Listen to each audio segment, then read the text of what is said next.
တော်မှတော်တော်လေးကိုအစားဖြစ်တဲ့မာလာဟင်းကိုဒီနေ့ကျမလုပ်စားလိုက်ပါတယ်ရှင်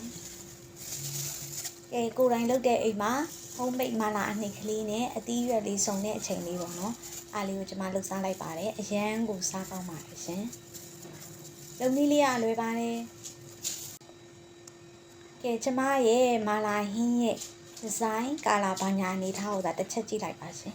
အရန်ကိုစားခြင်းစရာကောင်းပါတယ်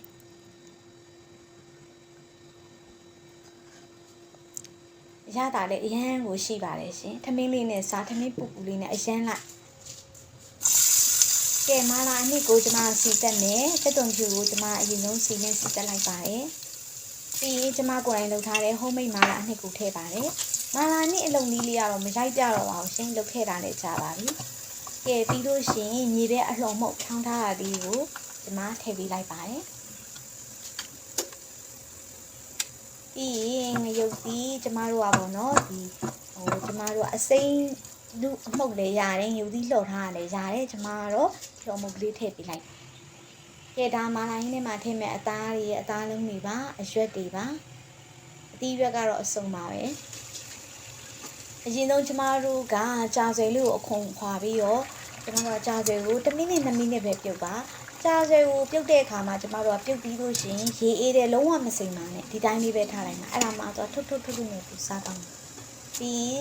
ဒီကျမတို့ကမုံငါဦးနီးပဲပင်ပေါင်လေးကိုရေနွေးထောပါတယ်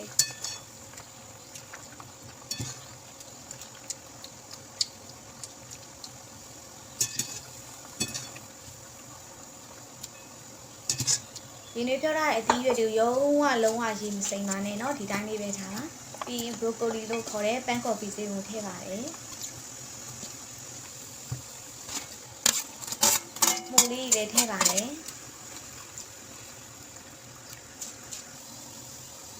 ဒီအသီးရွက်တွေပေါ့เนาะဆက်လက်ရွက်တို့ပါလည်းအကုန်ထည့်လို့ရပါတယ်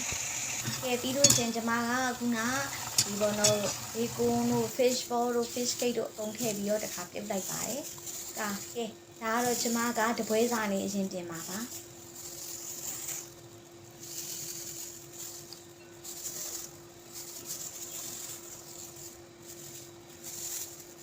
မိစားခြင်းနဲ့အသီးရွက်တွေကုန်ထည့်ပါပြီးရင်ဒီအသားတွေပေါ်ထည့်ပါနော်ဒီ fish ball တို့ဝက်ဥချောင်းတို့အကုန်ထည့်လို့ရပါတယ်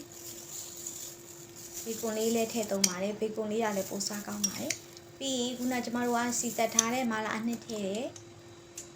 ပင်းကပြားကြီးအနောက်ကလေးပေါ့နော်အယောင်နဲ့အချုပ်လေးအတွက်ထည့်ပေးတာပါပြီးရင်ကြက်သားမုတ်ကလေးထည့်တယ်ပြီးရင်ရုပ်သီးအလှော်မုတ်ကလေးထည့်တယ်အပြားကြီးနည်းနည်းထည့်တယ်ချင်းငံဆက်လေးဖြစ်ဖို့အတွက်တက်မြားကြီးလေးထည့်ပါတယ်နာကကျမပြုတ်ထားတဲ့အသီးရွက်ပြုတ်ကြီးတစ်စုံလောက်ထည့်ပါတယ်သူကမာလာဟင်းရလေးမာလာရှင်းခုတ်လို့6ကြီးမဟုတ်ပါဘူးရင်းသွားလေးသမီးနဲ့လည်းစားလို့ပိုကောင်းအောင်ပေါ့နော်အရေးဆက်ချင်းလေးဆိုပိုစားကောင်းပါကဲအခုဆိုရင်မာလာ